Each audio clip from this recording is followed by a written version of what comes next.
Welcome, welcome. Oh, hi, Kristen. Hello, Luis. I'm seeing some familiar faces here. Hi, everyone. Getting some waves. I'll wave back as I bump my microphone.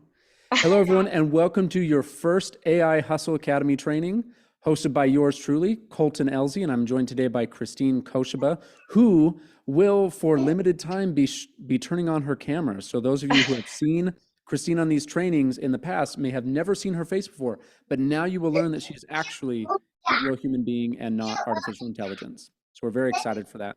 For those Hello, of you who have everyone. never joined, oh, she's waving. Hi, Hello. Christine. Yes, it was funny because I was telling Colton that my face looked very lopsided with Zoom mirroring my image, and we finally figured it out at the last minute. So I'm very happy to present a real hopefully non-lopsided face to you guys today for this wonderful training that we have prepared. Awesome. Well, we're excited to have you here. We're excited for everyone else. As I mentioned, this is the first AI Hustle Academy training, one of three. Let's talk a little bit about what we're going to go over today and what we're going to cover in some of the future ones. Today, And we wanted. awesome. And before we get started, if we can just get Josh to go ahead and mute the audio of all participants for the time being, except for you and I. And then as we go into the training, we will have people come up, raise their hands, and ask questions during the live Q&A portion. Sounds good. Yep. We're going to go through and start muting, I think. Someone had a baby that was wanting to join in the background. Sounded very cute, though. It's that baby's going to be an AI professional. Yep. Awesome. And then, Josh, are we good to switch to the slides? Okay. So as I mentioned, this is the Welcome to your AI Hustle Academy training number one. This one is the first one of three live trainings. Today, we wanted to do a little bit of time to talk about a brief history of AI and then also talk about ChatGPT and introduce a few of the AI hustles.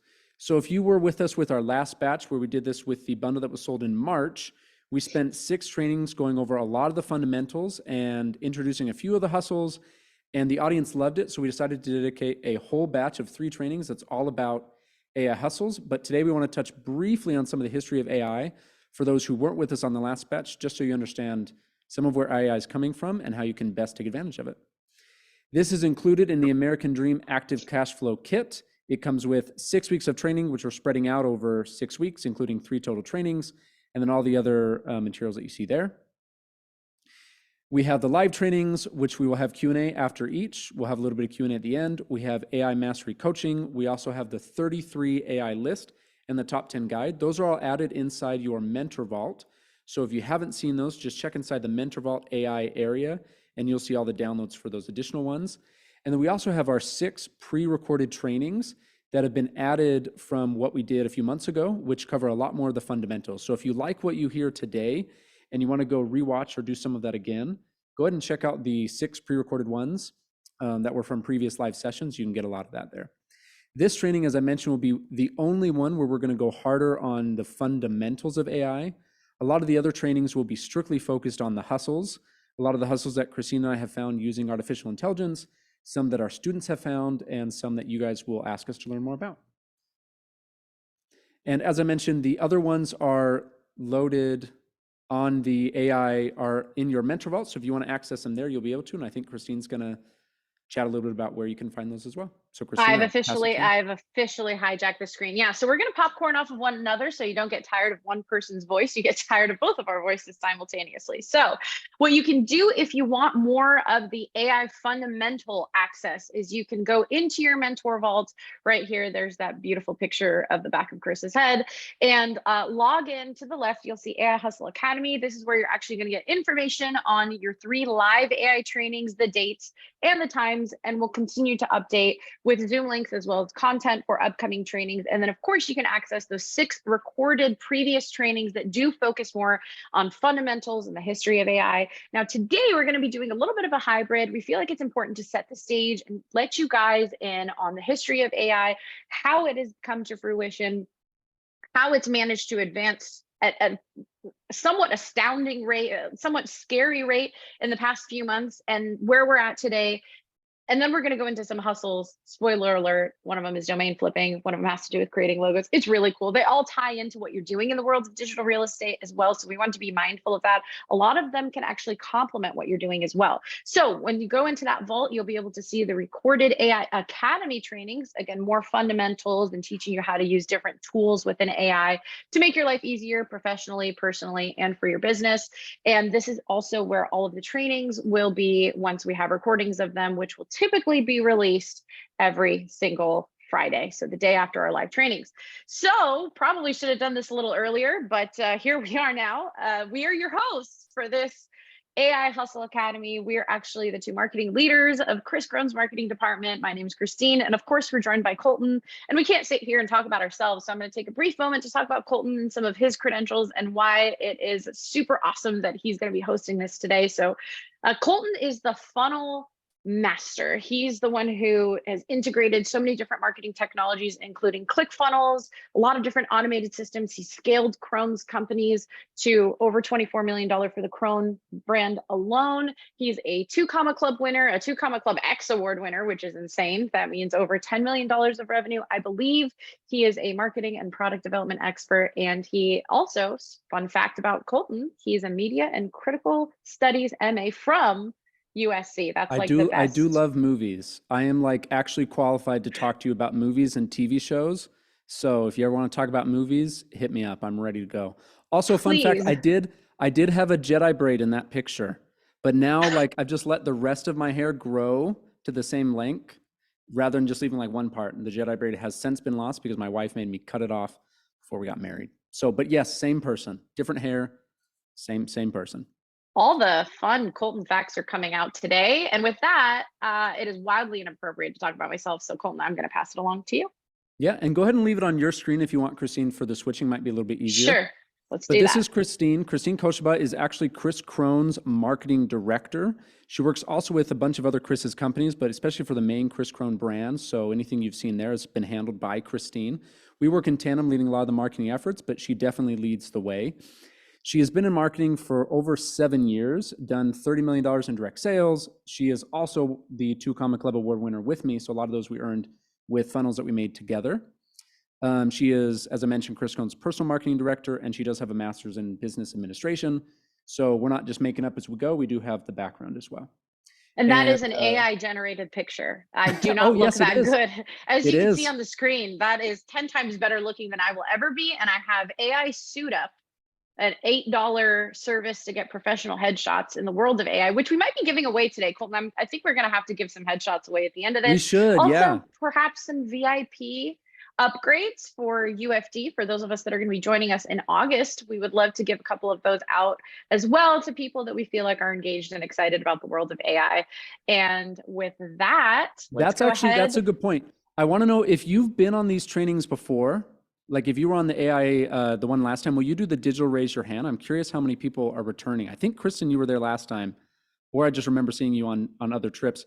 But if you've joined these ones before, do a raise of hands. I'm just curious on who's. Okay, we got a couple, but the majority, and someone just joined. iPhone just joined for the first time. If you're new for the first time in the chat, put in the chat. I want to see who's new for the first time. Also, Brandon if you're going Burge, to, Lee, wow, there's a lot. A lot of newbies here. Oh, wonderful. Perfect. So the slate was wiped clean with us today. We have a chance this is to make good. a This first just impression. means, Christine, we can repeat everything we've done and we're going to be fine, right?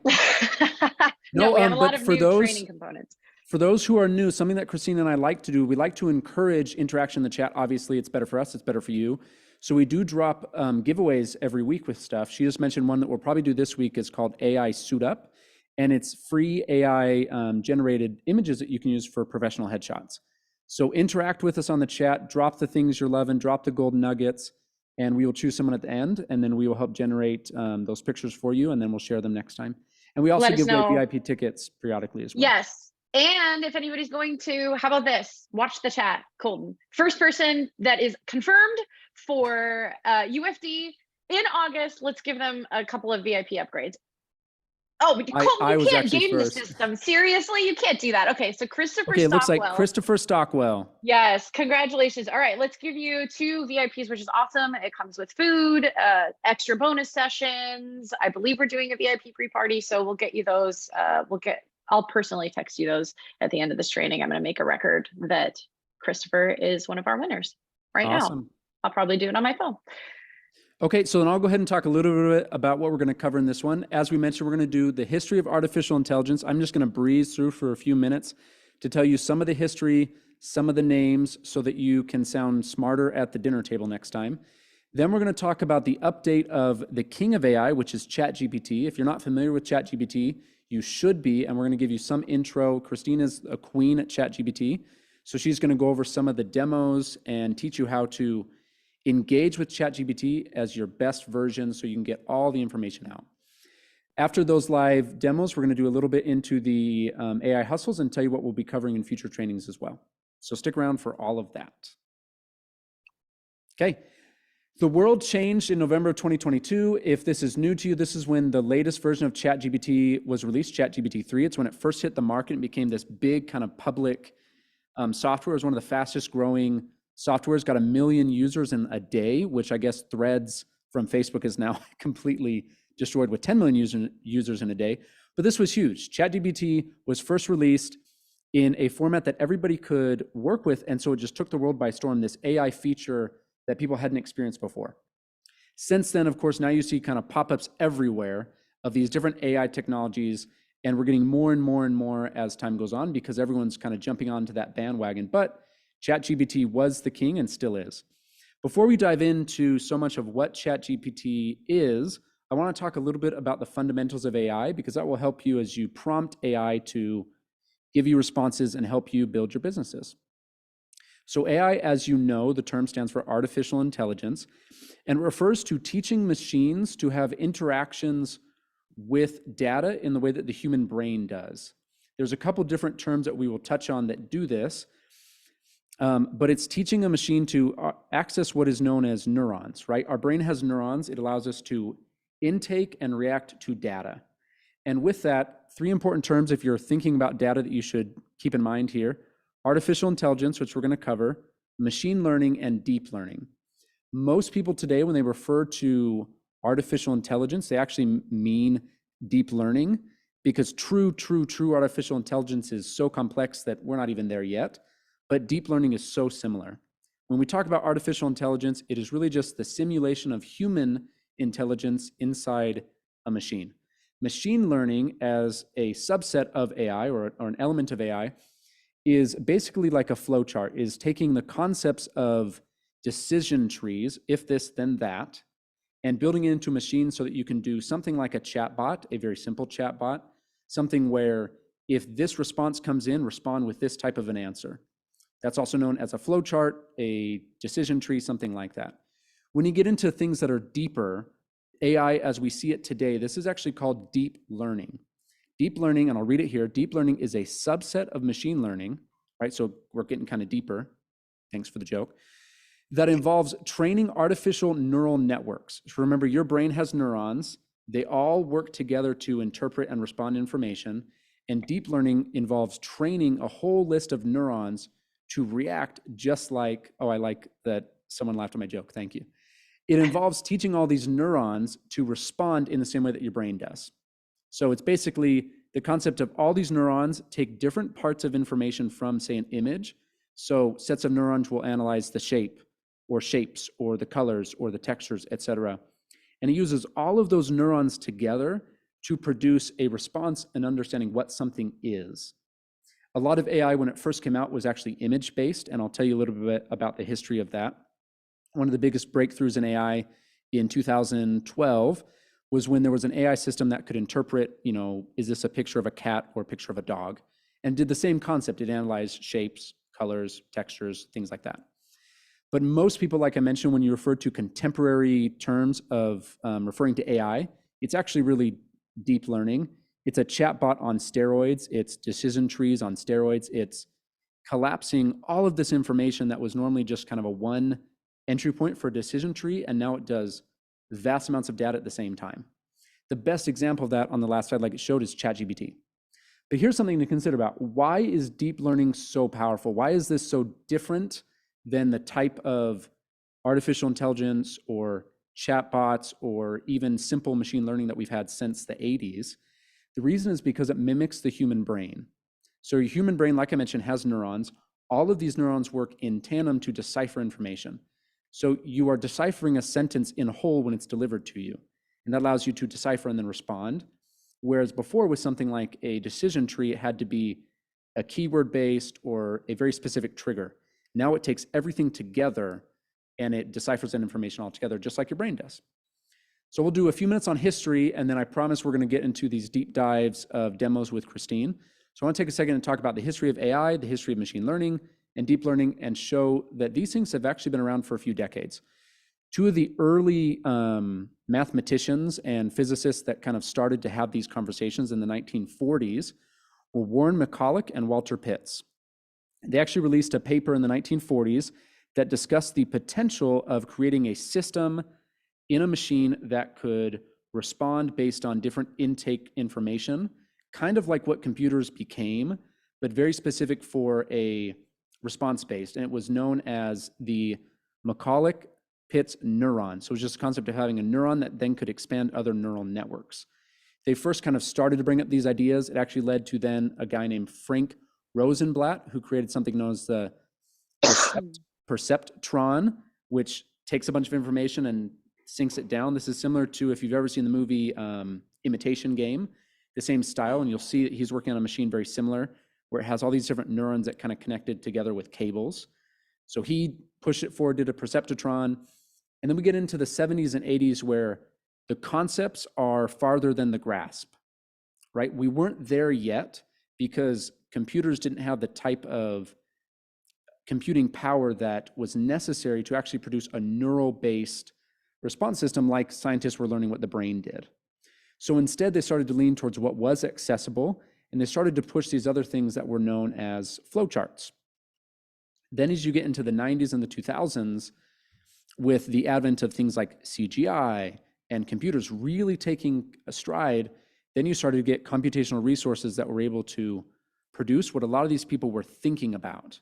Remember that in like the 30s and 40s and 50s, science fiction blew up. This was when we started to get ideas of aliens and all these types, especially in the movies, and ideas of monsters and such.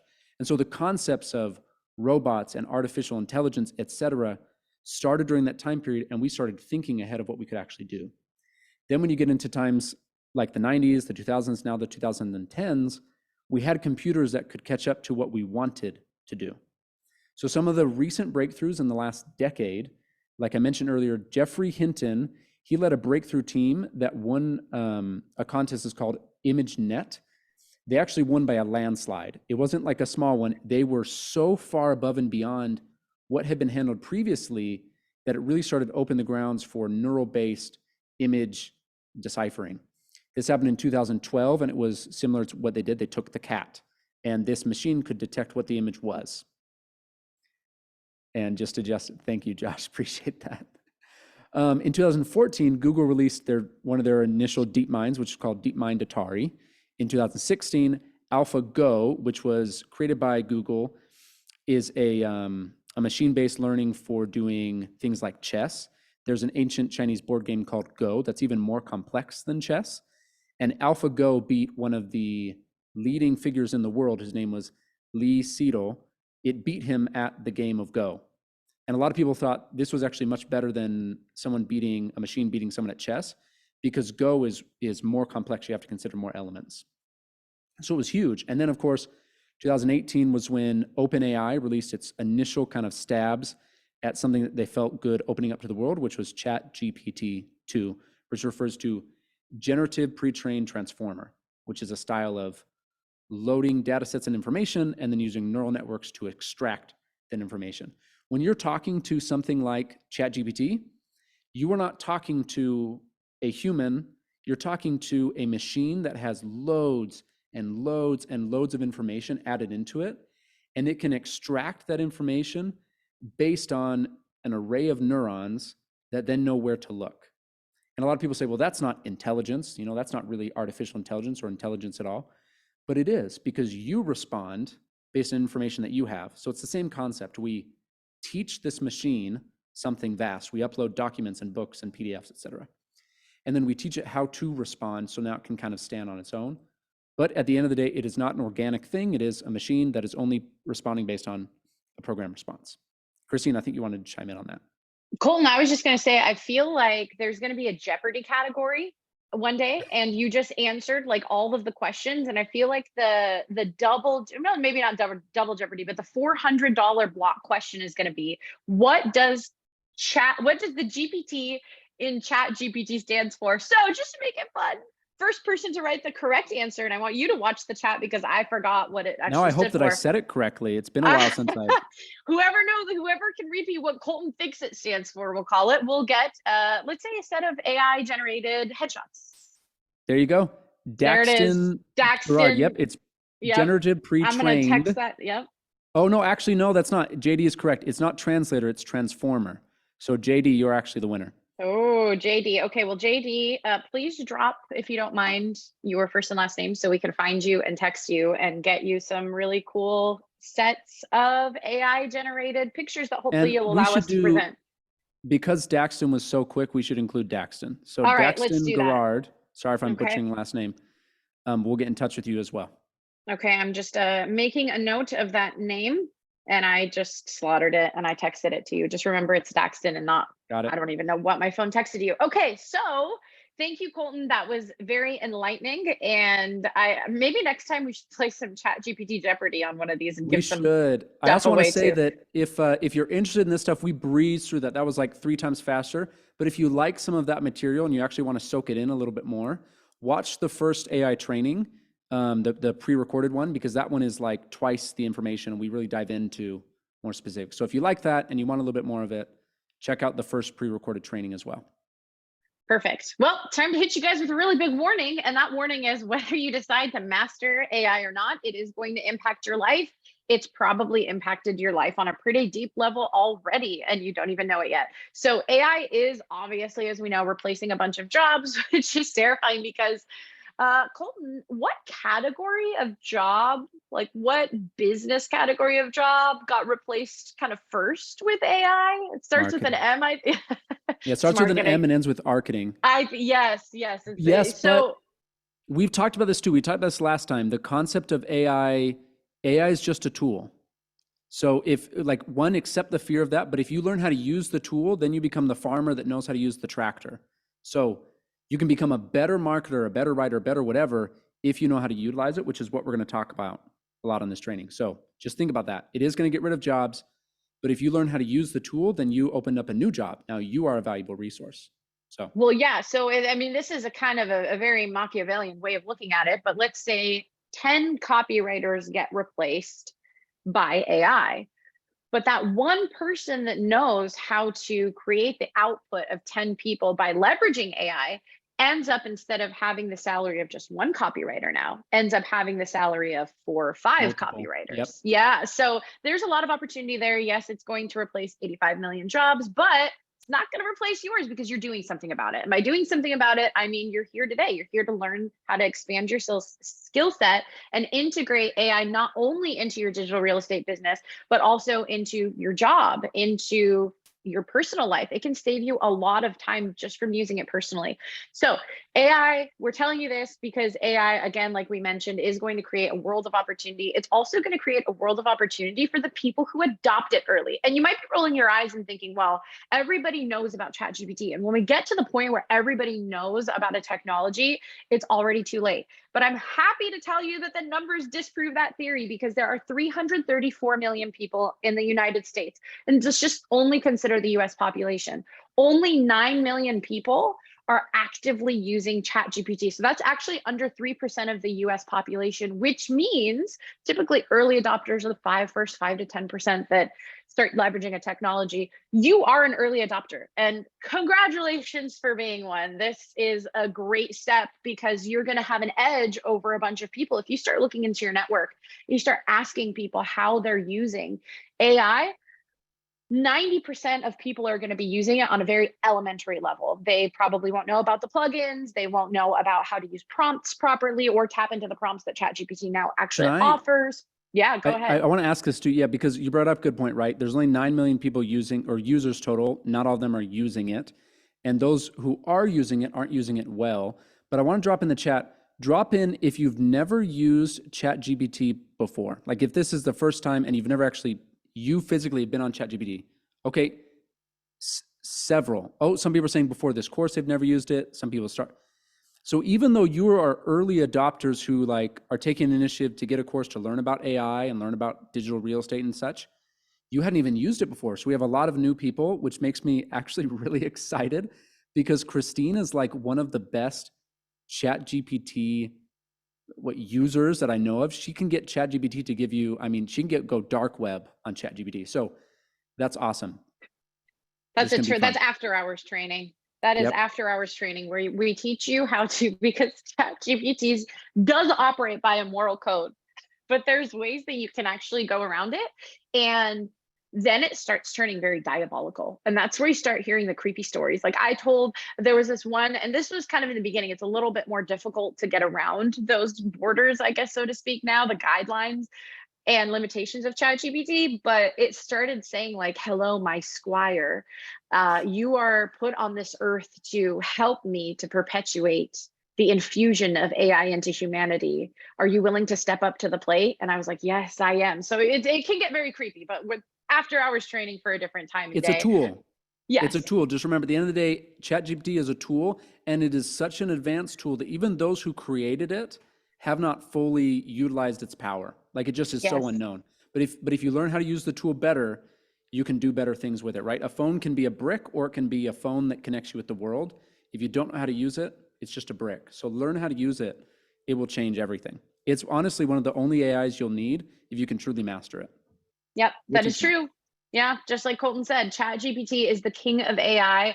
There has been some worthy competitors, one of them being Jasper, but it just couldn't gain the momentum, the usership, as well as the constant rolling out of updates as ChatGPT could. So it's kind of not as popular as it was when AI got taken to the next level, which was really at the start of this year, January of 2023.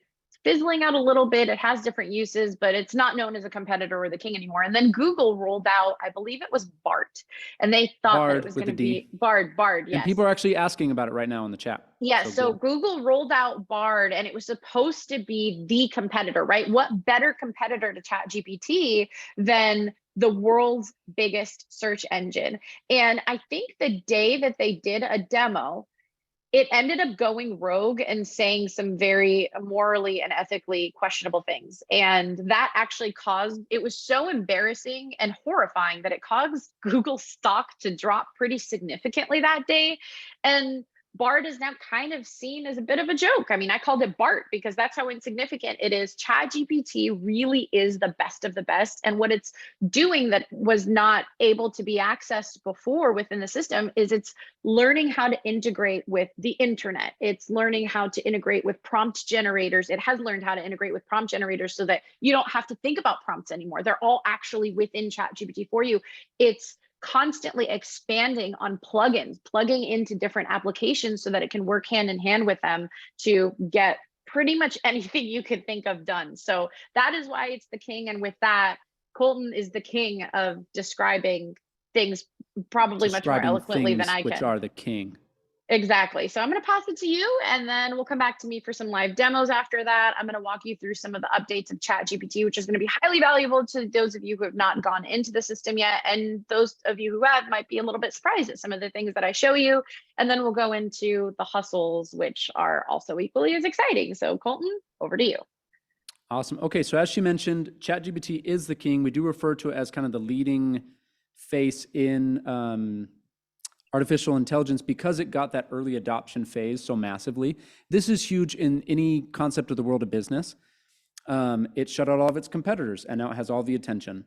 And one of the benefits, you can utilize ChatGPT 100% for free, or you can also pay only $20 a month, which I highly recommend, to unlock ChatGPT Plus, which gets you the latest version and a bunch of other integrations. There are a few limits on it, but it is like huge in difference of expansion. I think actually we'll show you ChatGPT 3, its knowledge base differs by 571 times what ChatGPT 4 has. So even though ChatGPT has been around since November, kind of in widespread use, 90% of the users are still beginners. They actually don't know how to prompt ChatGPT at the advanced level. Like, we're going to show you some tips today, and we've also included prompts on the previous trainings and inside the vault to make it do everything that you need it to do, to expand its base, right? It's just a tool. As I mentioned, ChatGPT 3, which is the free version, it's using different elements of data. And just by comparison here, ChatGPT 3 and 4, ChatGPT 4 has over 100, I don't know if it's 100 trillion, but it's 571 times the data set, which means it's uploaded so much more information, so much more capacity, that it can work now with text and is on the verge of doing image and video capabilities. And its information base is just huge. Even if you just use ChatGPT 4 for the text version, like to just ask a basic question, ChatGPT 3 spits out an answer really quick. ChatGPT 4 takes a little bit longer, but it's so much more in depth. I've tried this with like mock writing essays, and ChatGPT 4 just dives into it on a college level in ways that 3 just can't do because it doesn't have the information there. Let me move this around so I can see my screen well. Okay, so although these features haven't fully been released to the public yet, and this was true as of a few months ago when we talked about it, ChatGPT 4 allows you to do a lot of them. So you can turn sketches into coding, you can generate coding for websites, you can understand and work off documents, tables, diagrams, even videos, and it can handle 8 times the amount of words that ChatGPT 3 can do. It also helps people ace stats and bar exams.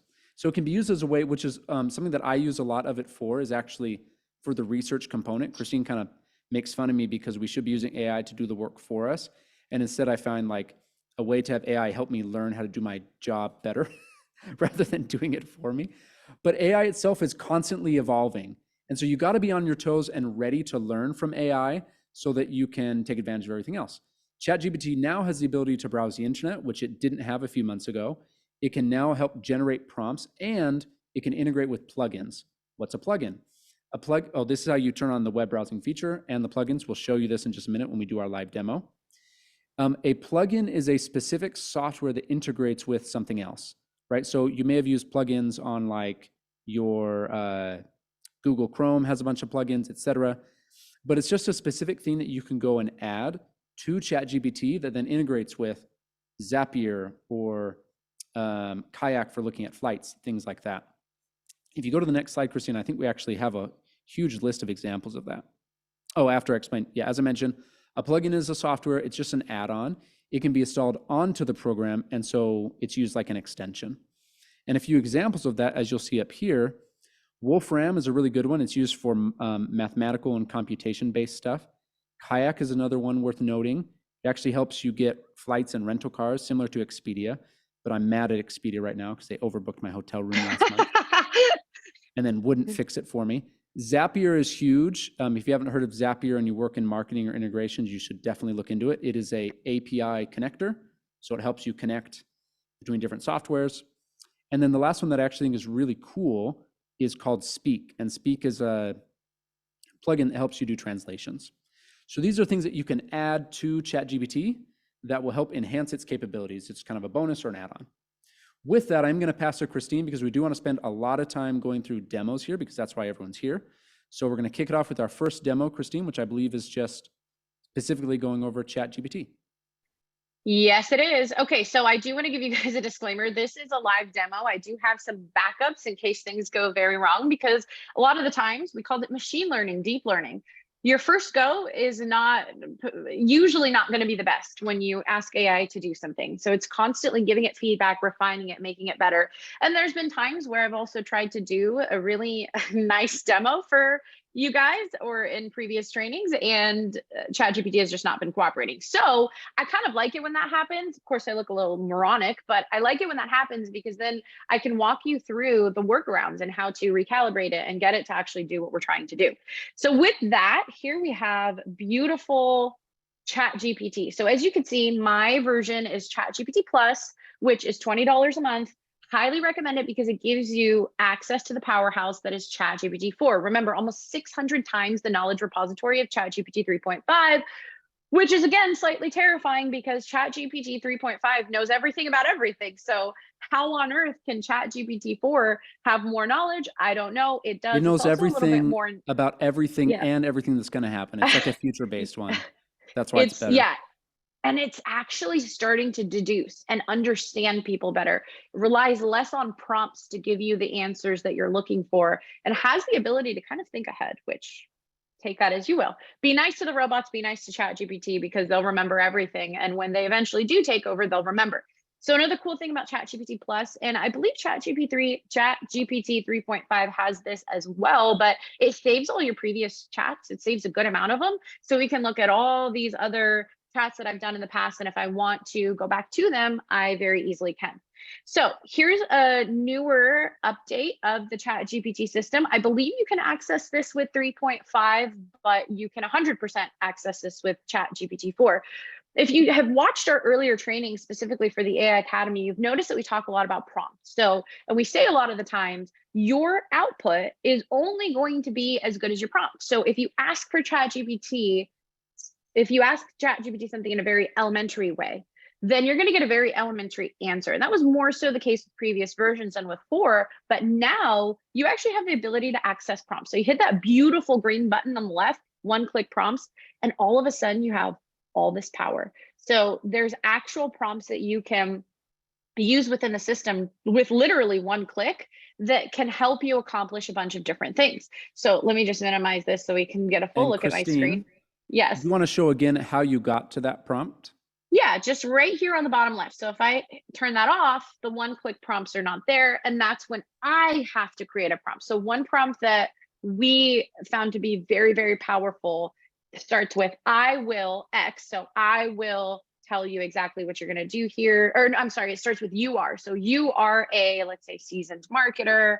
I will tell you exactly what I'm looking for in terms of a social media marketing plan for a really amazing man named Chris Crone, who is brilliant in every single way. And then you tell it what to do. I need you to. And again, this is all written out in your trainings, but it's kind of starting to become obsolete for 2 reasons. Number one, because ChatGPT 4 has gotten so intuitive that you don't need to guide it as much, ChatGPT 4. And number two, because you have these one-click prompts. So on the bottom of the screen, one-click prompts, just toggle that on and you'll be introduced to a beautiful world. So you'll notice here that there are 154 options now. This is ever expanding.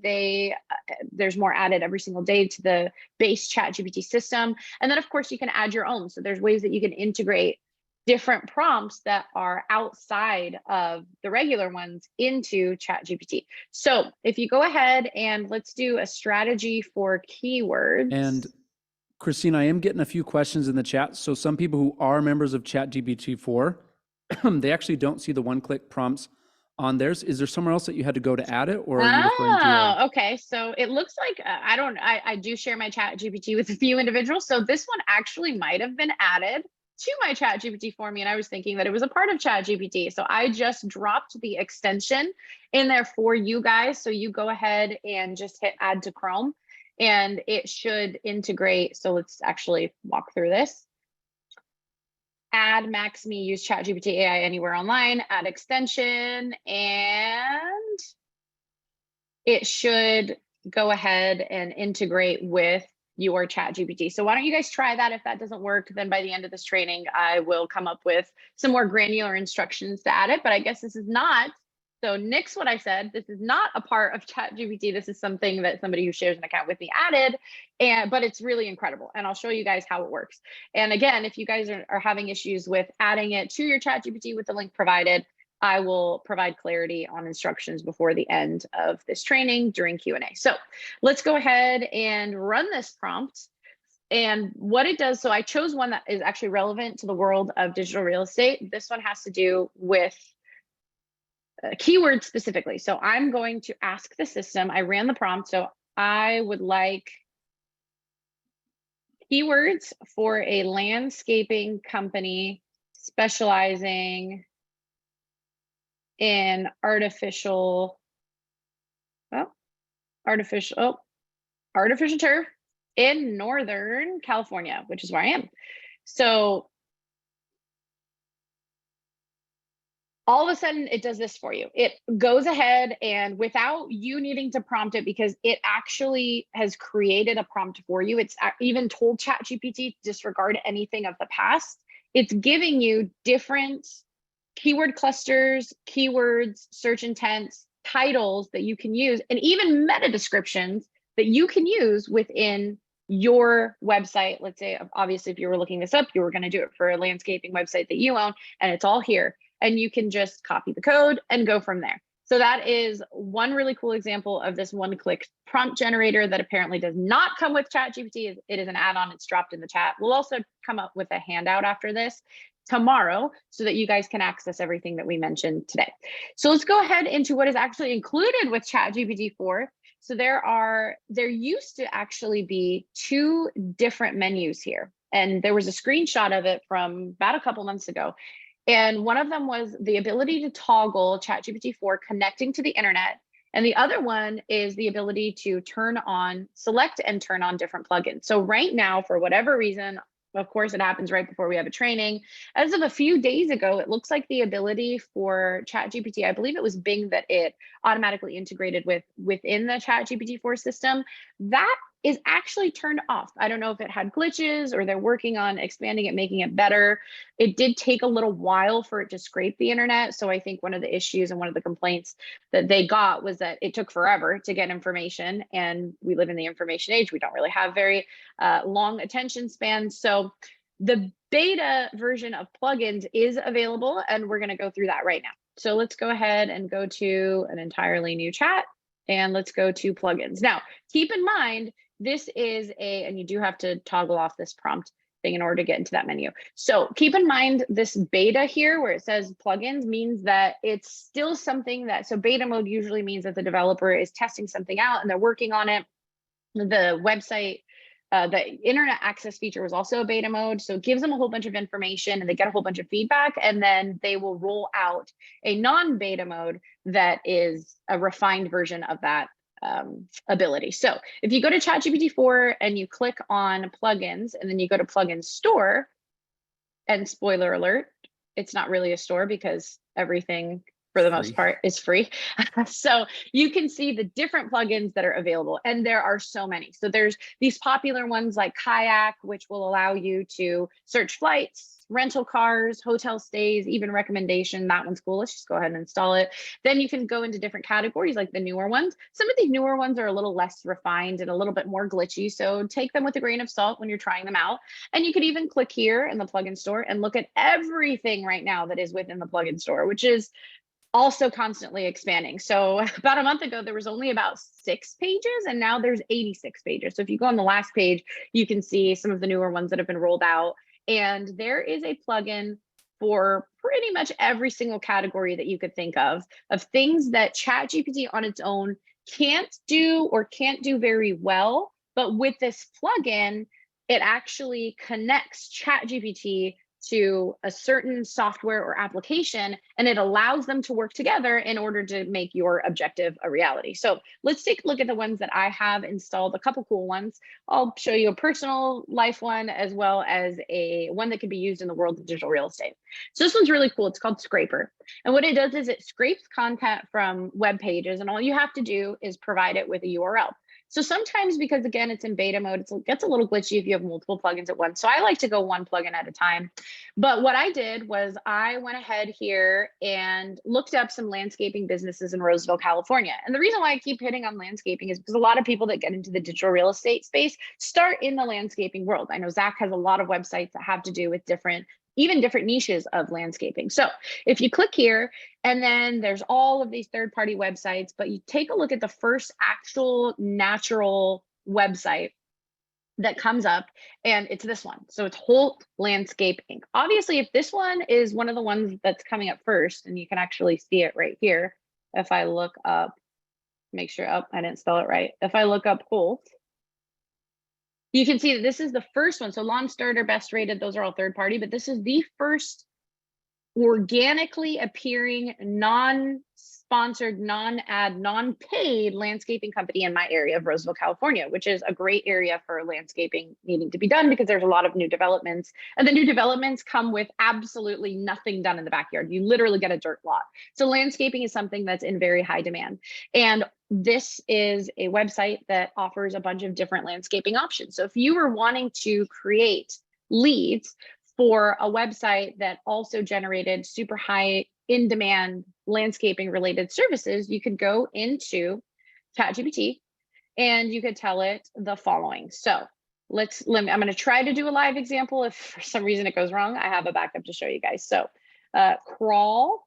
So use Scraper plugin, and sometimes you don't have to be this specific, but I like to be, so ChatGPT does not embarrass me live, but use Scraper plugin to crawl the following URL and come up with 10 bullet points that I can use to start a competing but superior landscaping company and build that website. So my prompt, not the best, right? But with ChatGPT 4, they don't really need to be. I'll make sure that 4 is toggled on and not 3. Sometimes it goes to 3.5 as a default, but here we go. Is Scraper going to impress us, or am I going to look like a fool? Let's see. Okay, It's using it.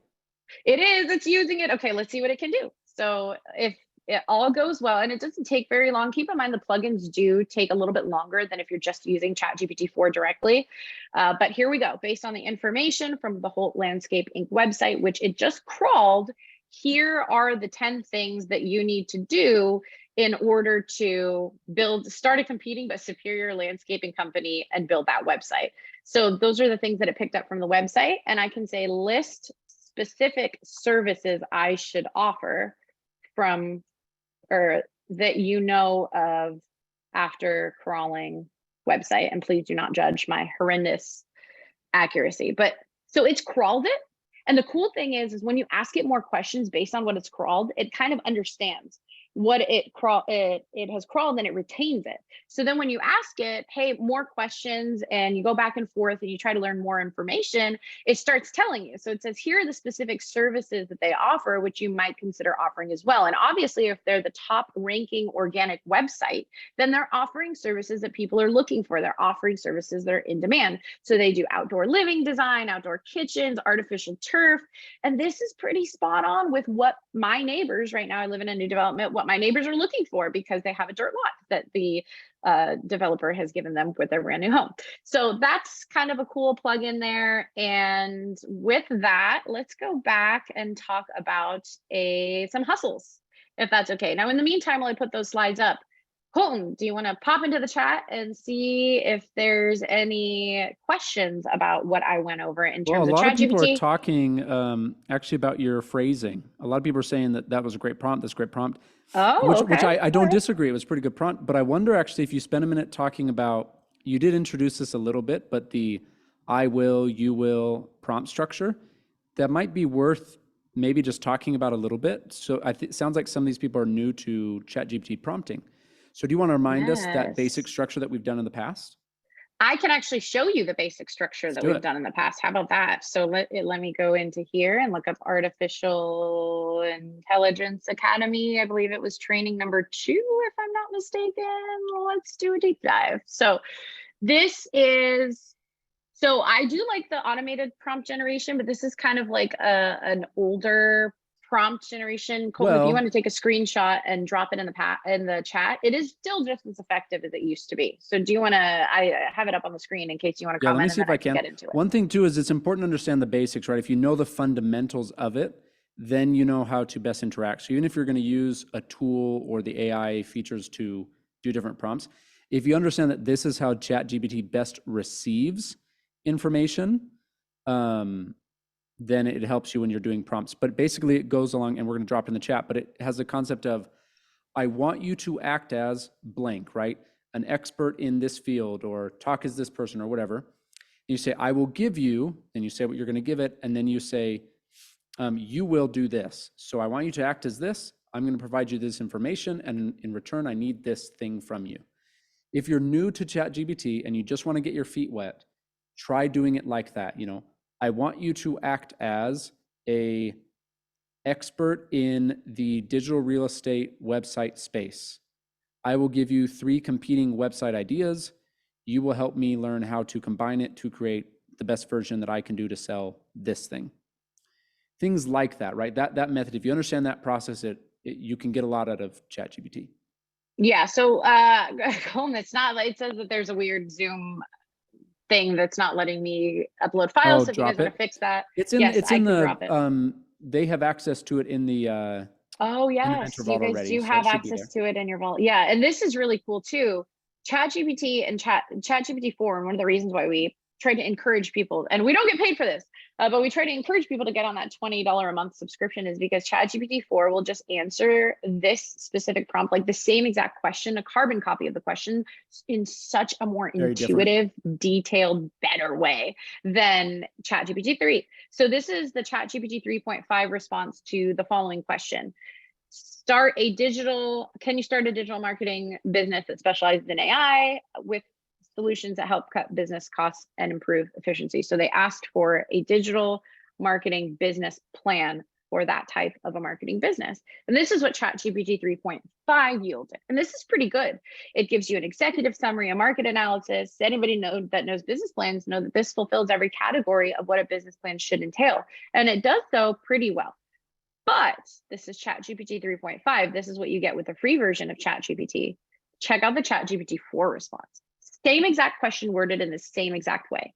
It gives you an executive summary. It actually gives you a sample company name. It gives you objectives for the company. It gives you a mission. So see how it's starting to think on its own? A little bit terrifying. It gives you a vision. It gives you company ownership and specific services that the company offers. I mean, it's really going above and beyond and thinking in terms of what is really going to elevate this business plan to be the best that it can be. It's giving you the market analysis, the target market, competitive analysis even, as well as a strategy to launch with, which I think is super cool. On top of that, it really decides to outdo itself.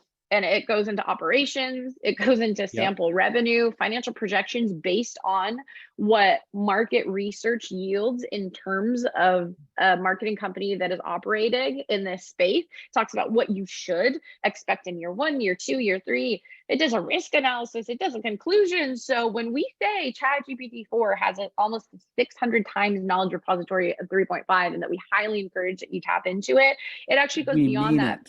No, we mean it. And it goes beyond that because it has the ability to really take its thinking and what it yields to the next level. So highly, highly recommend it. This is what ChatGPT used to look like, but it doesn't look like that anymore because, as we know, technology tends to evolve very quickly.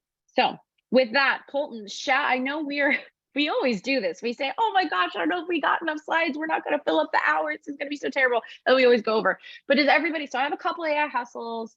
I could go over one. We can go into Q&A. What do the people want? Would you guys like me to go in and talk about one of the AI hustles today, or save it for next time? How's everybody's schedule looking like? We want to be mindful. Usually these trainings, we say they're going to run an hour. They run about an hour and a half because we love to connect with you guys. They we want love the to do a live hustles. Q&A. They're All right, let's saying do it. it. I will shut up and hustle. Okay, so every successful business owner or hustle solves a problem, right? So you constantly want to be thinking, when we're showing you these things and we're showing you these different plugins and capabilities of ChatGPT, what can you do to leverage these things to solve a problem? Because guess what? If you can solve problems, you're going to be able to make money a lot easier than if you were not able to do so. So here's a side hustle. It's called domain flipping, and it's ancient. You're probably like, oh my gosh, I've heard of this. This is something so outdated. All the good domains have been accounted for, and there's no way to make money in this realm. That is unfortunately a misconception, because when you're able to buy a quality domain name, and we'll talk about what that is, for a relatively good price and sell it for more than you originally paid, you can actually make a good amount of money doing this as a hustle. And it's a very quick and easy process. So let's get into it, and let's get into how AI actually contributes to the art of domain flipping. So it entails 4 simple steps to do. The first one, you have to find a quality and marketable domain name. And here's the beautiful part. Here's how AI comes in and saves the day. There's actually a website, which I'm going to show you in a second during the live demo, that shows you how to find these quality and marketable domain names. The most difficult part of domain flipping in the past is that you'd have to sit there and you'd have to come up with random domains that you think would perform well, or you think that you could sell, or you think would be in demand by a business that could potentially leverage it. And most of the times what you would look up, 17,000 people had looked up prior to you. So the ability to buy that domain for $10 because it hadn't been claimed yet was very difficult. The second thing you want to do is make sure that your URL is not blacklisted. That's relatively easy to do as well. Usually GoDaddy within itself will raise a red alert if that is a compromised domain name. Of course, that's something you don't need to worry about if you're coming up with brand new domain names, because if something is new, it doesn't yet have the chance to be compromised. So this is more so if you're buying older domain names. And then number three, you want to get an instant free domain appraisal from a trusted source. You can do that with literally a couple of clicks through GoDaddy. That's my favorite provider of website and domain services that for this specific purpose. And then of course you want to sell your domain. Now you can sell your domain in a variety of different ways. You can do a quick sell, which basically means putting it up for auction and seeing if people want to bid on it. You can put a reserve price, you can put a starting price. It's a great way to do a very quick flip on something that's very marketable and relevant. You can also do it in a little bit more of a strategic way. So you can hold your domain until you find, and I really like this option best because something's market value is only as much as what people are willing to pay for it, right? And if you just randomly put out a domain out there that is marketable and strong on an auction, which I will show you how to do that, there is a percentage, there is a chance, a very high percentage that somebody is going to buy it and you're going to make money. But to a company that finds value in that domain, their price is going to be way higher. So you can actually, let's say you find Utah DUI lawyer. I don't know why that's the first thing that came to mind, because I feel like people drink less than Utah. I swear I don't have a DUI, but it's okay if you do. Anyways, going down a dark rabbit hole here. But let's say that's a very popular niche, right? And so let's say you found Utah DUI lawyer. Well, if you go and put that on the market on an auction, it's not really going to fetch that much, because what are the probabilities of somebody in that niche looking for that is looking for that specific domain? It's pretty low, right? But if you go to lawyers that specialize in DUIs in Utah, then you can actually reach out to them and say, I have this URL. I think it would be perfect in taking your business to the next level. And the cool thing is that opens the door. That opens the door to other things. All of a sudden you can say, well, I have this domain and I can help you rank it. And now you're integrating some of the wonderful learnings of the digital real estate program, and you can help them, and you can get on a retainer, and you can get them to pay you for lead generation on top of just buying the website. But usually selling a website domain that's super relevant to a business is a lot easier and something that a business will consider probably with less thought than even lead generation. So just wanted to throw that in there. And Colton, you were saying something and I so very rudely interrupted, but I had to finish that thought or else it was going to go away. I was going to give an example of this. One of my business colleagues and we actually just did this. We just purchased a site called Chess Night. He owned a domain called Utah Chess Night. And we actually found out that Chess Night, night with a K, was available. And so we went through this domain. It wasn't super domain flipping, but it was a valuable website, because now if someone searches it, they don't have to search Utah, whatever, they just search a specific one. And domains are worth whatever somebody's willing to pay for them, right? It's the same for most commodities, right? Real estate goes up and down because if it becomes more valuable based on external factors. The home itself, like the value of the wood isn't any different. It's just the location or whatever.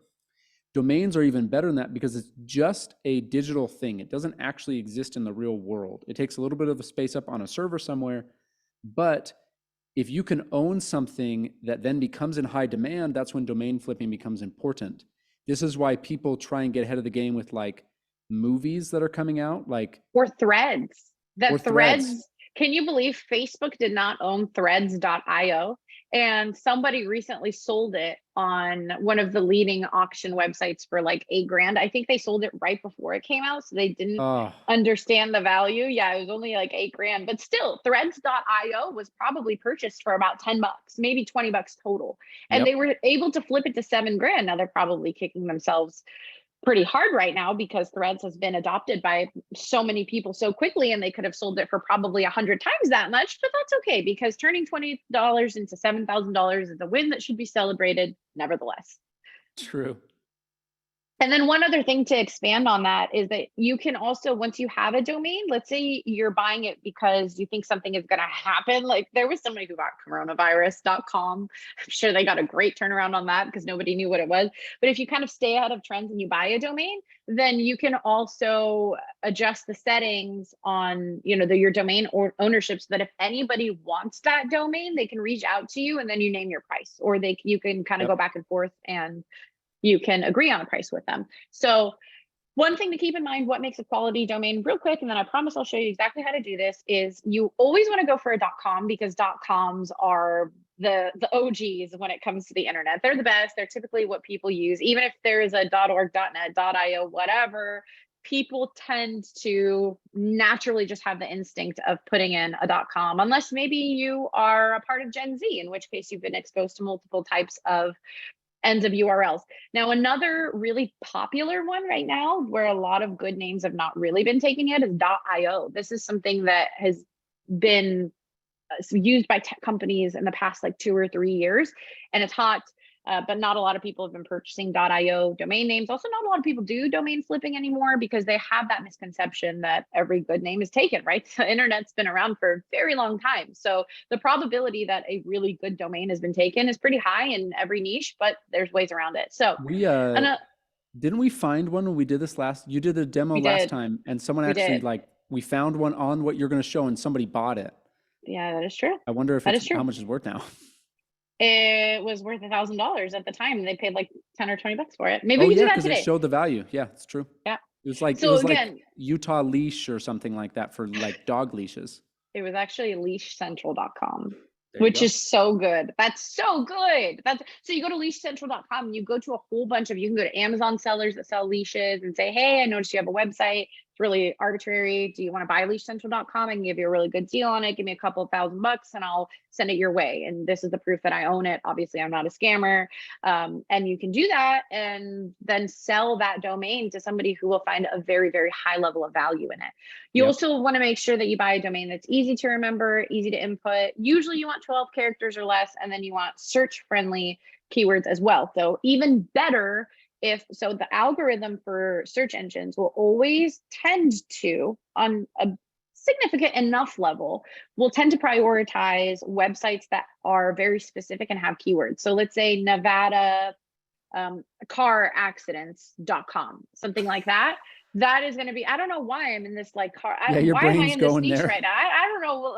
I don't know. I've been having nightmares. Weird things have been happening. So anyways, NevadaCarAccidents.com. Well, guess what? If somebody looks up, car accident lawyer in Nevada, that's going to be the first site that comes up.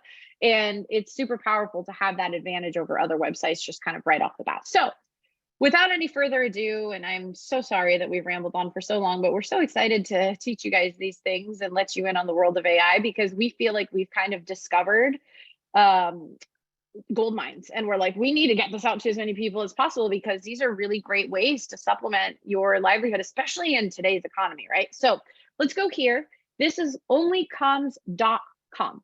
And what it does, it actually finds available.com domains for your next project, and it's powered by ChatGPT. It's very cool. You don't need to go into ChatGPT. Everything can be done directly through onlycoms.com. And what you're going to do is you're going to describe what you want a website for, or you can even hit random idea and have it generate one for you.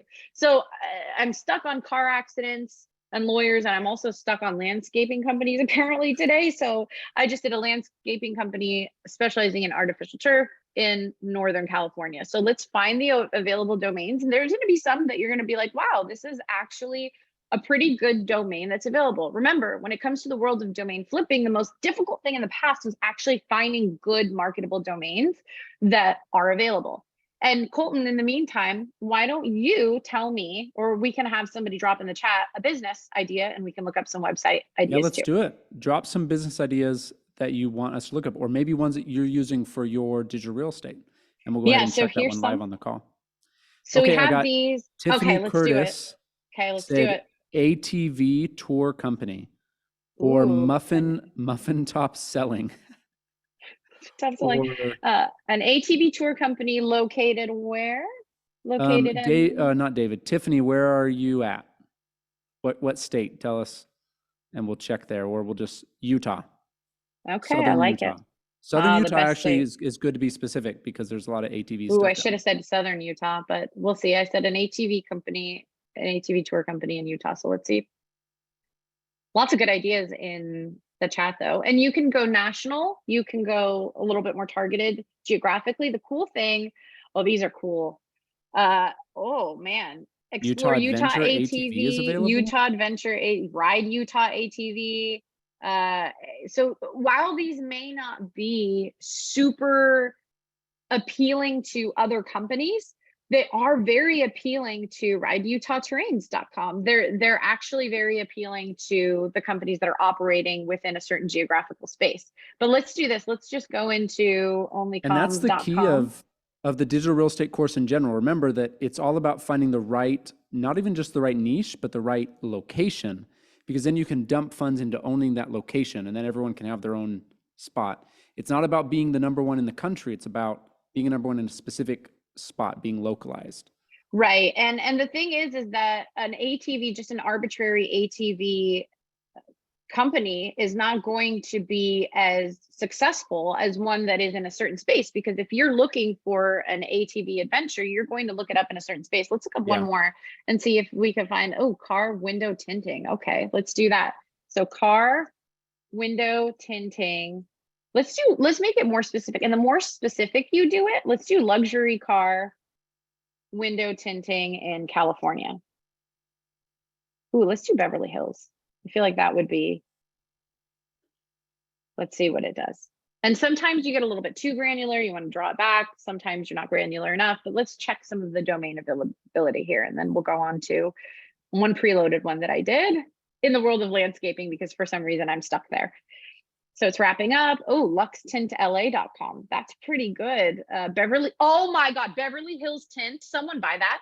Someone please. That's a good one. Beverly Hills Tint is so good. You could go to companies in Beverly Hills and say, that specialize in tinting, and say, I have your domain. It's right here.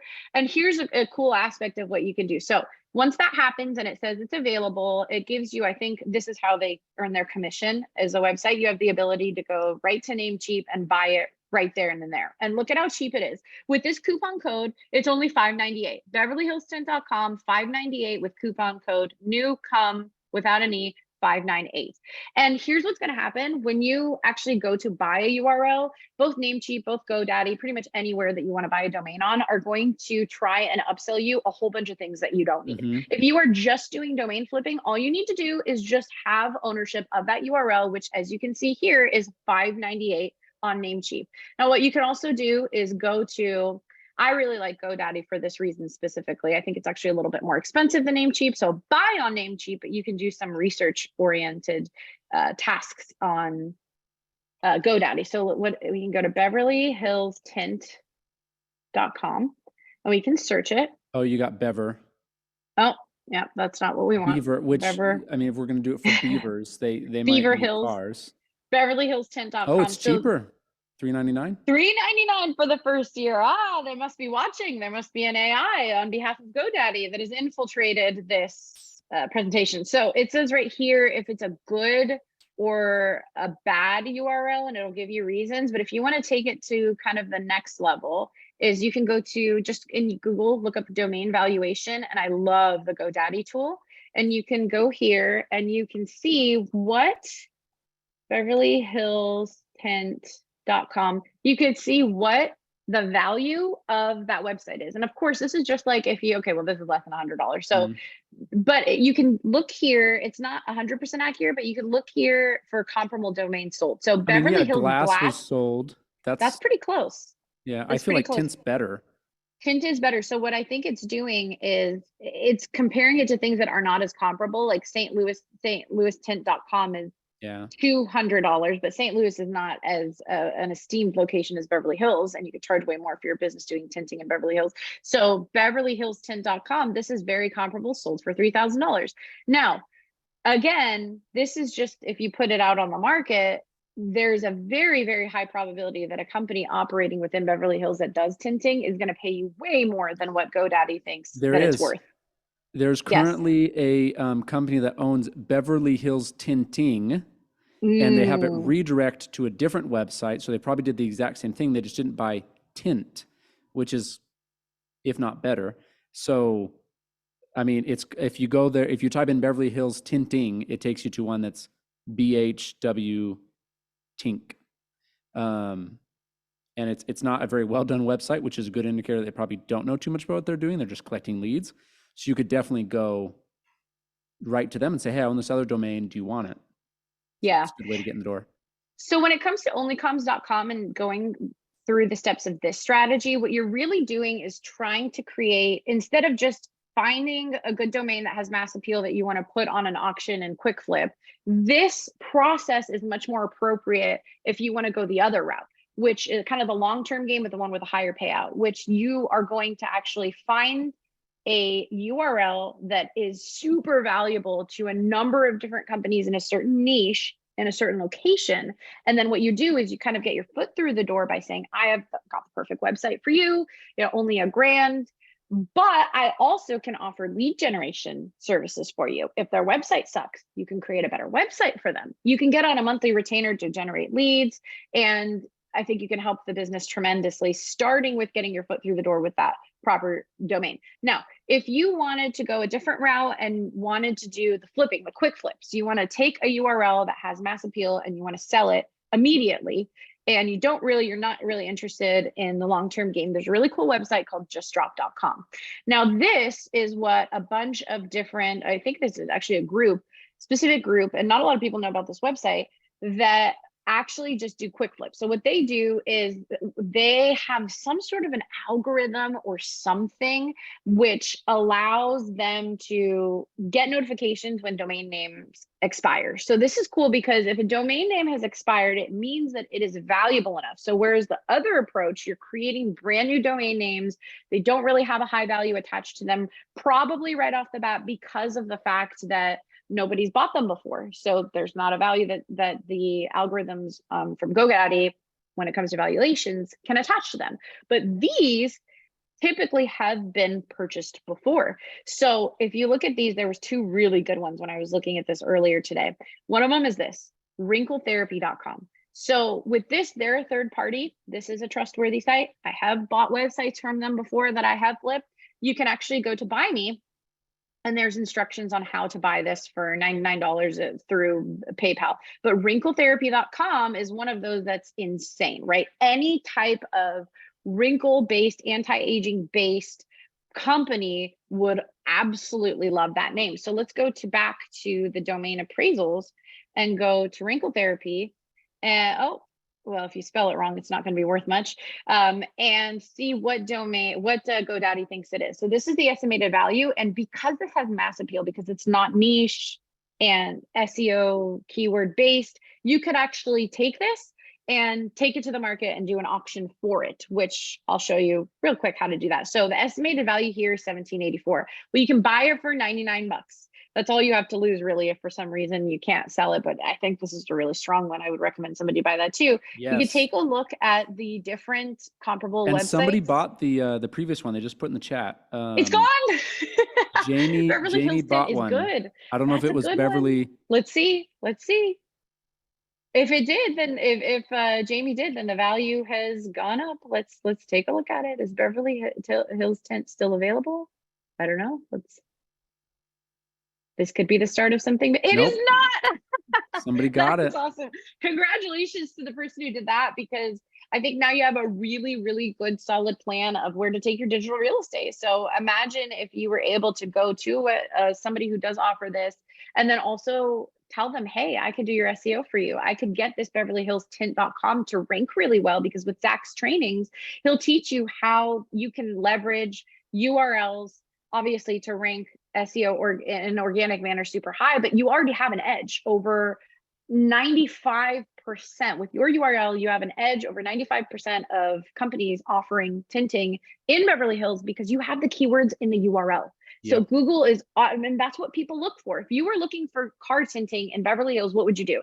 90% of people would look up Beverly Hills tint or tinting in Beverly Hills or an iteration of that. And this page has an awesome advantage. So let's take a look at wrinkle therapy real quick and take a look at some of the comparable names. And you have to take these with a grain of salt. Sometimes you're going to see a really weird one. You're going to be like, that doesn't really apply to it at all. But estrogentherapy.com, pretty similar.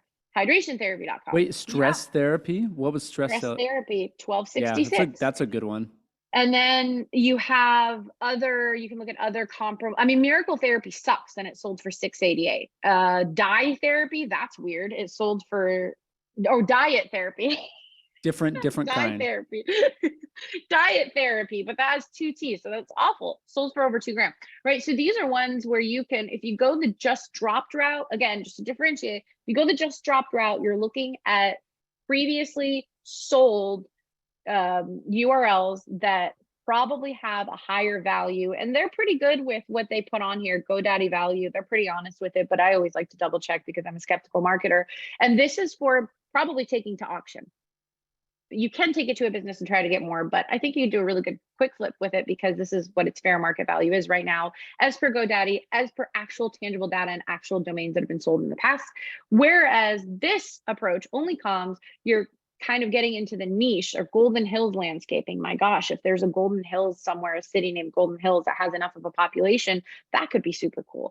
Outdoorvistas.com, well, that one has a little bit more mass appeal if there was an international company that did it. So you kind of have to deduce a little bit, but typically when you're going with a brand new one, you're going more niche, going direct to a company, ties in really well with digital real estate, whereas on its own as a side hustle, the just drop method is more effective because you're going to find those websites that have a little bit more mass appeal. So if you go to namecheap.com/market, you could take a look at the market for URLs. I think this is where I found Threads, where I was like, oh, that person who bought Threads. Oh, there it is, Threads. Oh, it was threads.ai. And it was a month ago. So it was actually before it launched. Somebody had some insider information. $7,300, and they could have probably sold it for way more. But promptable.com, disrupt.io. So you'll notice IO is pretty hot right now. So is .ai. A lot of those names have not been taken yet. And you can get a feel for kind of what things are selling for, active listings. Yeah, go ahead. Christine, this you went to this by going to name, just for, because people are looking at it, namecheap.com, and then you went /market. Yes, /market. So Namecheap and GoDaddy are the two behemoths of the domain world, so to speak. Namecheap is better, I think, in my opinion, for selling, usually they're cheaper than GoDaddy. Somehow with that one example, GoDaddy was cheaper, but usually cheaper in terms of buying. And then this auction platform, I believe, is a stronger one than that of GoDaddy. GoDaddy is best for double checking the availability of a domain and checking the actual appraisal and valuation. So this URL is a little trickier. Like I said, we can come up with a handout for you guys that will have all these URLs within it, but godaddy.com/domain-value-appraisal, or just do a Google search for domain appraisal or domain evaluation, and it should be on there. So that is domain flipping, and now we're very over. My God, you guys are probably so tired of the sound of my voice. Colton, we did have logos and some appointment setting software hustles. We'll probably save that for next time if it's okay with you guys. We do want to open up the floor for Q&A. So with that, Colton, I'm going to pass it to you. I am personally tired of the sound of my own voice, so I'm sure you guys are way beyond that at this point. Take it away. We're getting a lot of positive feedback, so thanks everyone. Let's give it up for Christine because she is awesome with a lot of this stuff. So thank you so much for setting aside the time to demonstrate that too. And I love when we do this, that people actually are going in and buying them.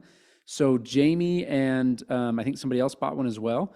Please update us if you make use of it, right? One way to do that, like Christine mentioned, you can go to somebody and say, I have this domain if you want it. By the way, I can help you rank your site. By the way, I can help you get leads. You know, they all work in tandem. And that's something that we want to be able to do on these trainings. We're going to teach you AI hustles, and we're going to try and relate them always back to digital real estate if we can. So these two tie in pretty well. We will save some for next time, like she mentioned, and we'll go more in depth for the future ones. We are going to cover Genius AI, which is a builder that helps you make websites. We're going to go over logos and all of that in future trainings. But let's open the floor for a few minutes.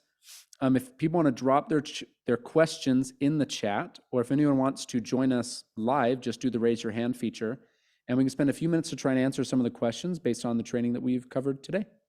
Awesome. So So go ahead and Colton, I'm going yeah. to stop sharing my screen. It seems like the prompting software is not showing up Oh, for some people. somebody I'm going to figure that out right fixed here. it. Oh, they It's did. Okay, yeah. So wonderful. JD is dropping it here. It's web chat GPT. If you copy this into your, and I tried it when they did it too because I was having an issue. This is an extension. I just barely dropped it. If you look that up on Google as an extension and you add that, it will show up then on your chat GPT. It'll have the one-click prompts. So I think the one Oh, that you had was wonderful. yeah, it's right there.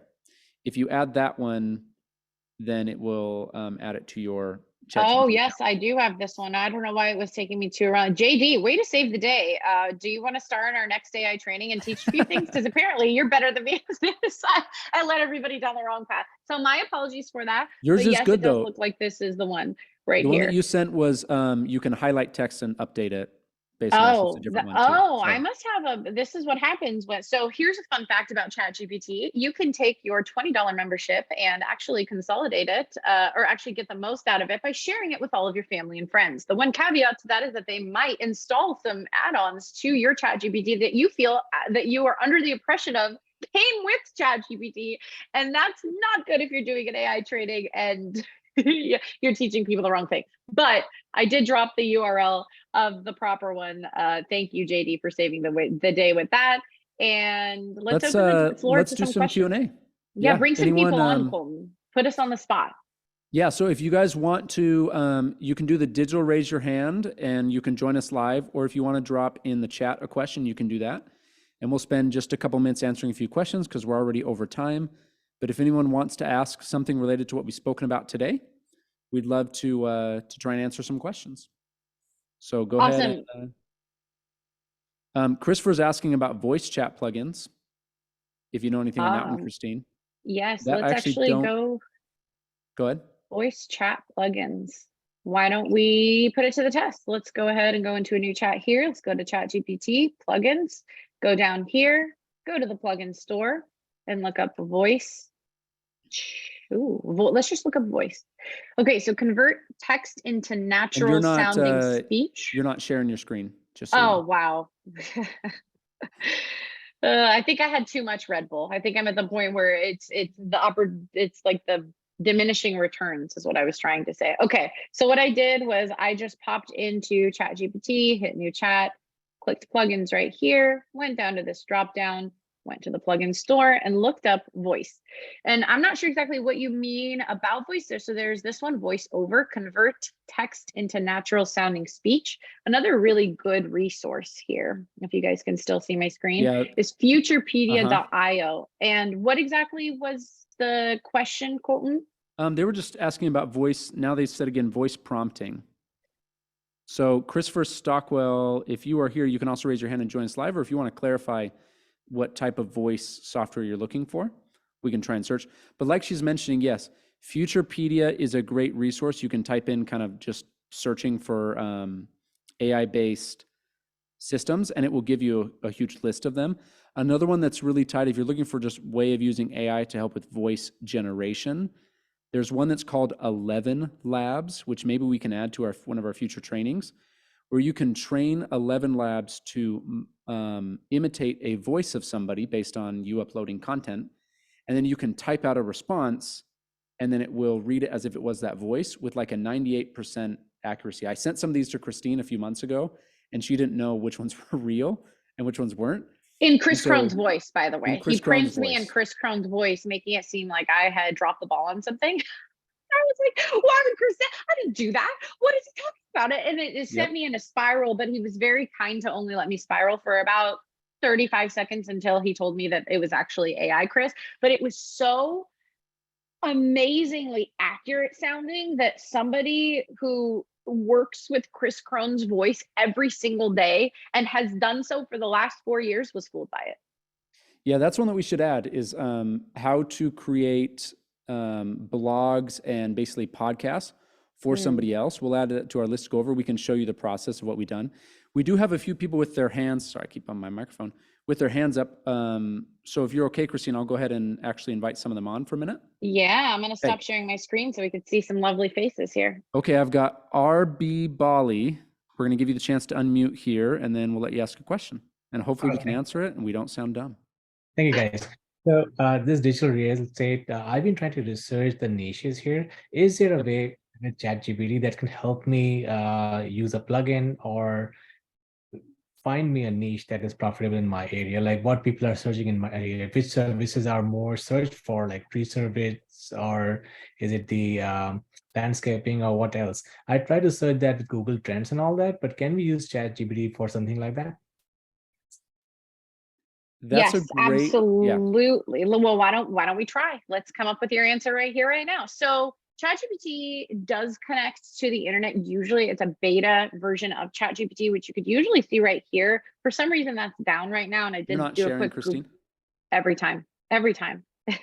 Okay, so ChatGPT right here did have the ability to connect to the internet, and I think it would have given you a better answer then, but let's see if you don't mind sharing your location or a random location. Could you do that with us? It's the Bay Area. Okay. The Bay Area. Cool. All right. Oh, wonderful. I'm in Roseville, so we're pretty close. Your background is just your window, right? That's not fake? What is that? The Golden Gate Bridge. I do live in Bay Area. It's fake background. I'm not right now at Golden Gate Bridge. Sounds good. Okay, so you are a professional keyword researcher looking at popular, that is aware. So remember, ChatGPT on its own, before you connect it to the internet, when that feature is not down, only has a knowledge repository up to September something 2021. Now, the cool thing about that is that for this purpose, I believe the answer that you're looking for was still the case in September 2021 as it would be now. So let's try this out. And there's workarounds to get this answer, but let's try the most, I guess, easy way to do it. And I'm gonna do this in a quick way, so I'm not gonna write out the full prompt, but you're a professional keyword researcher that specializes in in-demand services in the Bay Area, although you can't connect. And you have to treat it, here's another thing. You have to treat ChatGPT, and I mean this with all due respect, ChatGPT, please don't come after me when you do take over the world, but you have to dumb it down as much as you possibly can if you're looking for a very specific answer. So although you can't connect with the internet, I want you to tell me, based off any knowledge repository you have, what services are in high demand in the Bay Area of California. So let's see if this works, or if we're going to be very embarrassed here shortly. Let's see. Okay, so check that out. This is pretty cool. Okay, healthcare services, real estate services, professional consulting, education and tutoring. That could be one that is good for digital real estate. Food and catering, I think, is a really good one for digital real estate. Legal services is good for digital real estate. And it gives you some ideas. So, and then of course you can continue to prompt it, right? So tie the above into tangible services that can be sold. Give me 20 examples of ones in high demand in the Bay Area. So again, first answer is not going to be as clear as you want it to be. Always never give up and say, oh, screw this, I'm going to turn it off and that's it. And we're going to be done with this. Okay, so we see that this is kind of going down a little bit of an interesting rabbit hole. Let's say, what about services that have to do with home renovations, or services that the typical homeowner would want in the Bay Area? So here's a good one: solar panel installation, private tutoring. Those are good niches for digital real estate, but we're getting even more specific. Okay, now it says home remodeling, home energy audits. People in the Bay Area tend to be very conscious of the environment and want to make it better. So solar panel installation. People in the Bay Area also demographically tend to bring home a higher salary than a lot of places in the other country, which makes them very appropriate for things like interior design services, right? If you looked up interior design services and the demand for it in Utah versus a place like the Bay Area, it's probably going to be a lot more in demand in the Bay Area. Same with smart home automation. A lot of people that live in the Bay Area are people that actually work in tech industries. And so for them, it's very important that their house is also a smart home and technologically equipped to do the things that they like to do. Home cleaning services, again, a lot of those higher value demographic areas, they don't have the time necessarily to clean homes. So home cleaning service is a good one. Pest control is another big one. Plumbing, electrical, HVAC, roofing. So as you can see here, and I hope this answered your question, the first time I asked it, the question that you brought to the table, it didn't really give us, it kind of pointed us in the right direction, but didn't give a spot on what we wanted. The second time, it went down a completely wrong path, because obviously it's going to be very difficult to come up with a digital real estate page for mobile app development and custom software development, right? But then when I narrowed it down, things that have to do with home renovations or services a typical homeowner would want in the Bay Area, it gave us exactly the answer that we were looking for. And that is the power of ChatGPT. Did that answer your question?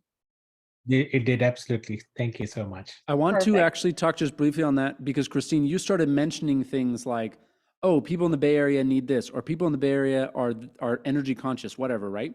So you can use ChatGPT to help understand an environment as well. Like you could see, I don't even know where I would start this conversation, but if you could find out like what areas, you know, are most focused on car crashes, or now I'm going to car crashes too.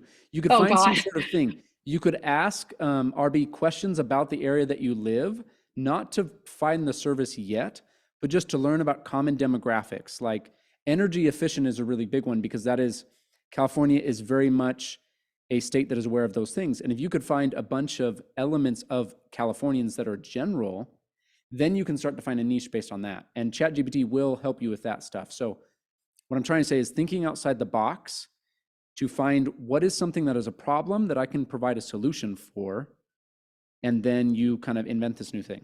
It's just And check something. this out. So I actually created this within ChatGPT as you were speaking. You don't necessarily need to have the answers. You just need to have the questions, and you need to be able to ask them in a way that's clear enough for ChatGPT to understand. And if you can't do that, then you have to just be willing to work with ChatGPT to get it down the right direction. If you ever see that it's there's my dog.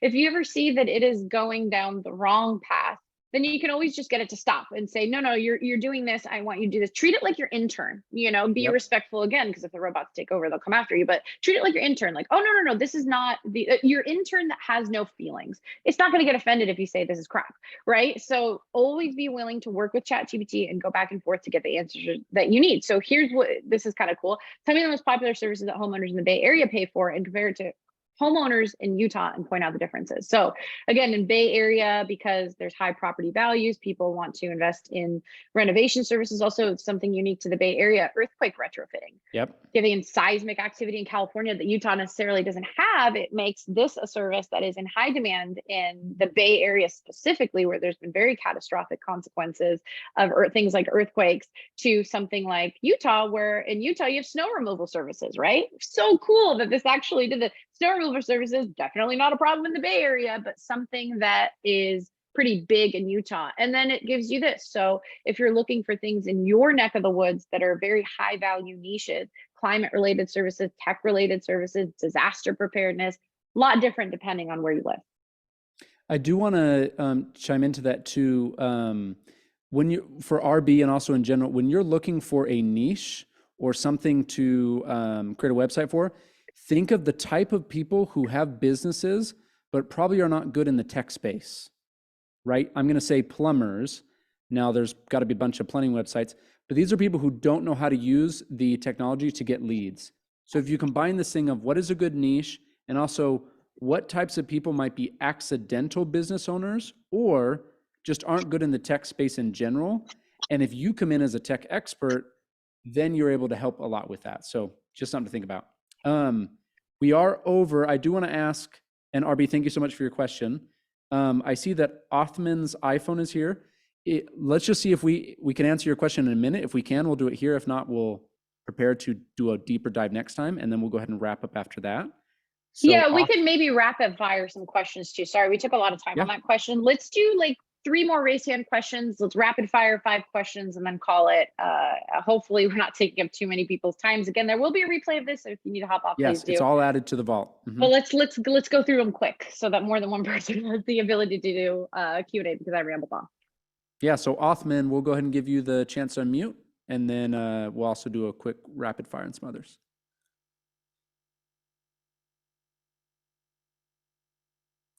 Good evening, you- everybody. You answered my Hi. question. Thank you. Oh, good. Wow. Oh, see, we're wow. That quick. was all right. Let's rapid fire some more. Yeah, any other questions, drop them in the chat or raise your hand and we'll try and speed through a few more. Naomi put in the chat plugins that do the work for you, not just the outline. So if you know of, and then also Jenny raised her hand. Hi, Jenny. We'll give you the chance here to unmute and then we'll have you ask your question. Thank you so very much. I am an expert at helping teens and young adults manage their stress so that they can thrive. And I'm looking for schools, I'm looking for universities, I'm looking for individual clients so that I can help them.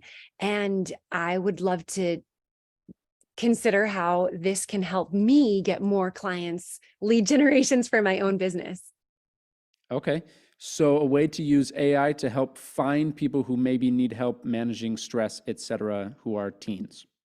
Right. And I do a lot virtually. So it could be anywhere. I'm in the Chicagoland area. Okay. I think Christine is typing out one here that we can look at. A few other things that I'll say while she types it out, Jenny, would be to try and find ways to use AI to produce lead magnets. So obviously a lead magnet is something that you put out there into the world that somebody can opt in using an email address or a phone number to receive. If you had a download, some sort of document that was 5 ways to manage your stress during testing or something like that, right? It's kind of specific, but also applies a lot to teenagers. And a teenager or a parent saw that, they would say, oh, my child struggles with testing. I'm going to get this thing. And that would help generate a lead and build a list. That's just general marketing. But you have a little bit of knowledge with that probably. You could also lean on things like ChatGPT to help create some sort of free giveaway that would help you get leads like that. So that's one way to use AI. Christine just put one in the chat. Do you want to read what that prompt said, Christine? Yes. Okay. So it says, I'm a professional virtual coach that specializes, and I probably slaughtered this, my deepest apologies, but I wanted to be efficient while Colton was talking to you. So we move quickly here, but I'm a professional virtual coach that specializes in helping teens manage their stress. I work with schools specifically, which I know you have other clients, but we're going to focus on that one. Put together an extensive marketing plan for me that will help me to expand my services to additional clients, make it super detailed, and tell me exactly what to do to get more business. So here you go. It's given you, again, you're not going to get that $1 million, oh my gosh, this is so amazing answer right off the bat. You potentially can if you actually take the time to make your prompt a little bit more detailed, right? So if you talked about your price points and here's some of my clients in the past, find some comparable clients for me, tell me exactly how to reach out with them, look through records and see what, as per your database, and I know it's limitations, but find me a client list that is in my area that I could reach out to and see if, tell me the best ways to reach out to them and get their attention. Is it through social media? Is it through email marketing? Is it through LinkedIn potentially, by getting up to the people in the schools that actually make the decisions to be able to offer something like this? So this is giving you something very broad. It's giving you a detailed marketing plan. Let's make sure we're on ChatGPT 4. Can I speak to that too, Jenny and Yes. everybody else? My homework for you would be, for everybody who's never used ChatGPT, just go to it and just start asking questions like what Christine just did. And it will take you down a rabbit hole of, just literally ask what you said. I'm trying to find clients for this. What should I do? And it will give you ideas and prompts. And then you can expand on it and saying, oh, how can I create a lead gen thing? Oh, you can do this, this, and this. Okay, where would I go? What websites would I use? Okay, can you write out what they should be? And if you just continue to coach it along, it will surprise you. It doesn't do all of the work, but it does a huge portion of it. So everybody, please go to ChatGPT at some point before we meet next week and just try playing with it, because it will shock you. Yeah, so and it's Christine, actually you're giving doing you one more, ideas. yeah? Yeah, it's giving you ideas right now. So it says what you can do is you, first of all, you identify your target platforms, obviously these people that you're trying to reach or the decision makers for the services that you're trying to provide are very likely, there's a very high likelihood that they're going to be on social media. So identify your target platforms, start putting together content, engage with your audience so you can not just, it's not telling you to, hey, let's just create a social media page and engage with your audience, but you need to be super interactive, respond when people put comments on your post. And even beyond that, you can join Facebook groups, let's say, for people that, for parents that are struggling with children and all of the stresses of today's society. I mean, man, there's so many distractions today that there never were before. And with social media and technology being so expansive, there's so many struggles that teenagers face that they didn't really have to before, right? Nowadays, bullying can happen on such a mass scale because of social media. So technology is great, but it does come with its evils. And so if you were to go into, I think if I were to personally recommend something for you, it would definitely be to leverage ChatGPT and ask these questions, have a conversation on how you can put together a marketing plan to expand your clientele. But my personal suggestion would be to go to groups specifically for parents with teens that are having difficulty managing their stress. And you don't want to go on there and start plastering, your services. But if you go on there and you provide value, a lot of the information age is about providing value. And this is what Chris Crone does, right? A lot of people that are on here today have found Chris Crone as a result of him providing so much value, so much free content. And you can do this on a smaller scale. I'm not saying you have to be the Chris Crone of your industry, but he provides value, which builds the authority to get people to want to do things with him. And he did that on a webinar, which is why you guys are all here today. You guys purchased a webinar package. So my advice would be to go into groups for this specific niche and provide value to them. And then eventually, once you're having that back and forth conversation, at the right time, you drop, well, there's actually services that can help with this. I actually offer this. I'm a coach in this space, and that's my specialty. And you'll see that the resistance level of people will be so much lower when you take time to build that clientele. So we said we were going to rapid fire. We didn't do that. But that was good. I will. There's one last question that we'll do that I want, because it's kind of a preference here, and then we'll end. David Wood asked, he said, what is your favorite time-saving plugin for ChatGPT? I'll say mine, and then if you want to say yours. Mine's not a plugin necessarily, because I work with just ChatGPT and Base. But my favorite time-saving aspect is having it helps me outline book chapters, and then it helps me write the chapter for me. So I'm actually using ChatGPT to write a book on like a subject that I'm not super familiar with yet, but I'm combining it, and it saves me loads of time because I can ask it questions and prompt it. So that's my. Can I read that? Yeah. Can I read that book when it's done? Yes, you can. You can read all 52 pages of it. Wonderful.